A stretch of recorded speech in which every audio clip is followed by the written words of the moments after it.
राजभाषा, इसको अंग्रेजी में ऑफिशियल लैंग्वेज कहते हैं। राजकीय कामकाज में प्रयोग की जाने वाली भाषा राजभाषा कहलाती है। जिस भाषा का प्रयोग हम राज्य के समस्त कार्यों के लिए करते हैं, राज्य के जो लेखनी संबंधी कार्य होते हैं, जिस भाषा में हम उन कार्यों को संपादित करते हैं, वो राजभाषा कहलाती है। राजभाषा राज्य के प्रशासनिक कार्यों में अपनाई जाती है। प्रशासनिक सेवा के अधिकारियों एवं कर्मचारियों को राजभाषा का ज्ञान होना आवश्यक है। इसीलिए जितनी भी प्रतियोगी परीक्षाएं होती हैं प्रशासनिक सेवा की, उनमें राजभाषा का एक बड़ा हिस्सा होता है पढ़ने के लिए और परीक्षा उत्तीर्ण करने के लिए। भाषा का एक लैंग्वेज का इसमें ज़्यादा वो रहता है। राजभाषा का ज्ञान होना आवश्यक है। भारतीय संविधान के अनुसार हिंदी भारत की राजभाषा है, किंतु जब तक सभी राज्यों को हिंदी का पूरा ज्ञान ना हो, तब तक प्रदेश की भाषा के साथ साथ हिंदी का अनुवाद स्वीकार्य है।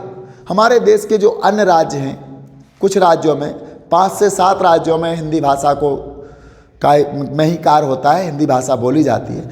लेकिन भारतीय संविधान में हिंदी को राजभाषा माना गया था, जब तक कि इसमें एक कंडीशन लगा दी गई थी कि जब तक भारत के अन्य राज्यों को हिंदी भाषा का ज्ञान नहीं होगा, तब तक इसको एक अनुवाद की भाषा के रूप में स्वीकार किया जाएगा।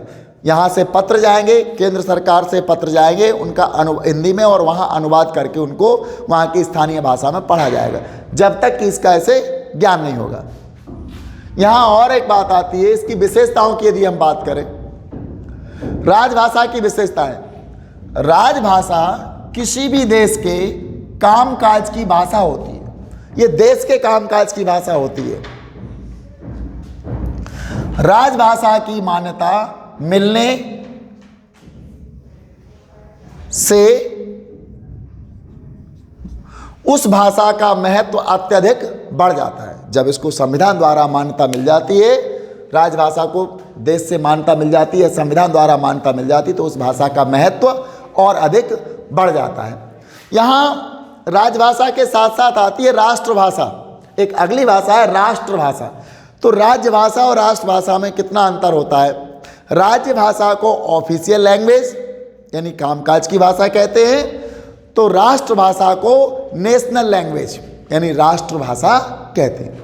राष्ट्रभाषा में की क्या विशेषताएं होती हैं, राष्ट्रभाषा का क्या अर्थ होता है, क्या है, इसको हम यहाँ से देखें। प्रत्येक स्वतंत्र राष्ट्र की राष्ट्रभाषा होने के लिए राष्ट्र को स्वतंत्र भी होना आवश्यक है। तो प्रत्येक स्वतंत्र राष्ट्र की एक सर्वसम्मत राष्ट्रभाषा होती है।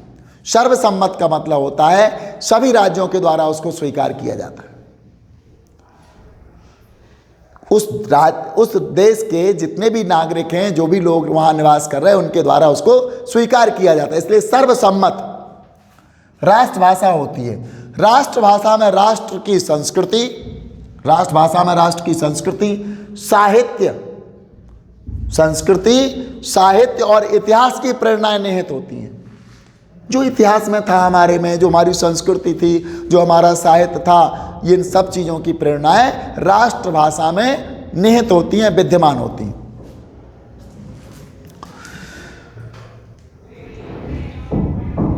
जो जनजीवन को प्रभावित करती हैं, क्या क्या? संस्कृति, साहित्य और इतिहास हमारे जनजीवन को प्रभावित करता है। राष्ट्रभाषा के लिए संपर्क भाषा शब्द भी प्रयुक्त होता है। संपर्क भाषा शब्द भी इसके लिए हम प्रयुक्त कर सकते हैं।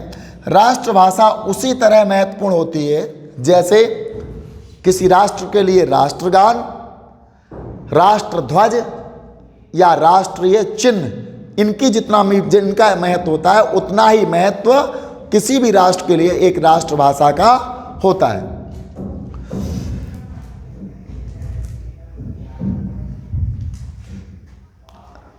वह पूरे राष्ट्र की संस्कृति के अभिव्यक्ति का सशक्त माध्यम है। राष्ट्रभाषा संपूर्ण राष्ट्र की जो संस्कृति है उसकी अभिव्यक्ति का सशक्त माध्यम है। हमारी जो भी संस्कृति होती है, किसी राष्ट्र की जो संस्कृति होती है वो राष्ट्रभाषा के माध्यम से ही व्यक्त की जा सकती है, वही अभिव्यक्ति का माध्यम होती है। अब हम यहाँ राष्ट्रभाषा की विशेषताएं देखेंगे। राष्ट्रभाषा विकसित होती है। विकसित का मतलब इसका रूप विकास, इसके स्वरूप का विकास किया जाता है, धीरे धीरे बढ़ती जाती है। हमारे देश की भाषा ले लो आप, वैसे हिंदी को राष्ट्रभाषा का दर्जा नहीं है, लेकिन फिर भी बहुत सी ऐसी शब्दावली है जो हमारी भाषा में धीरे धीरे आती जाती है।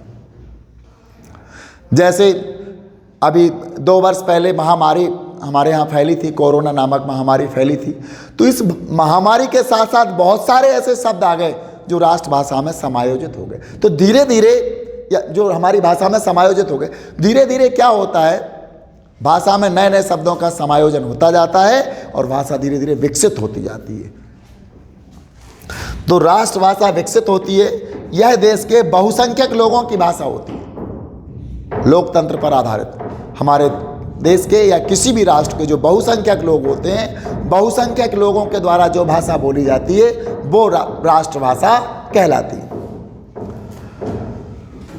राष्ट्र के संविधान द्वारा मान्यता प्राप्त होती है।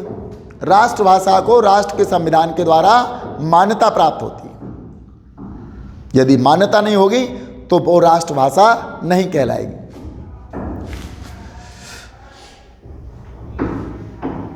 देश की अन्य भाषाओं से इसका घनिष्ठ संबंध होता है।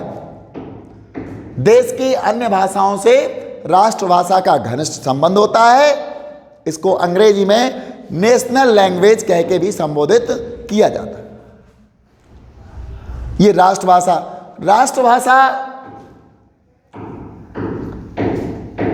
और राजभाषा में चाहे तो विद्यार्थी इसी से भी अंतर स्पष्ट कर सकते हैं, नहीं तो हम आगे आपको और अगले वीडियो में इसका अंतर और समझा देंगे।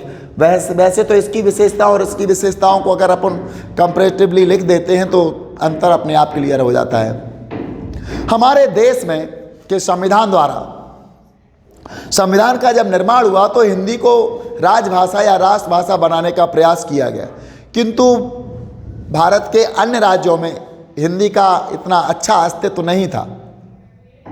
तो इसके लिए हमारे देश में इसका थोड़ा सा विरोध हुआ और हिंदी को तब तक के लिए रोक दिया जब तक सभी राज्यों को हिंदी का पूर्ण ज्ञान ना हो जाए। जब वहाँ के लोगों को भी हिंदी का ज्ञान हो जाएगा तो इसको राष्ट्रीय भाषा घोषित कर दिया जाएगा। आज हमारे देश के संविधान द्वारा 22 भाषाओं को मान्यता दी गई है। संविधान द्वारा 22 भाषाओं को मान्यता दी गई है। पहले 18 भाषाओं की थी, बाद में 4 भाषाएं और जोड़ दी गई हैं अभी। तो ये हमारे देश की राष्ट्रभाषा और राजभाषा, इनको अच्छे से समझ लेना, क्योंकि इनसे संबंधित प्रश्न परीक्षा में निश्चित रूप से पूछे जाते हैं।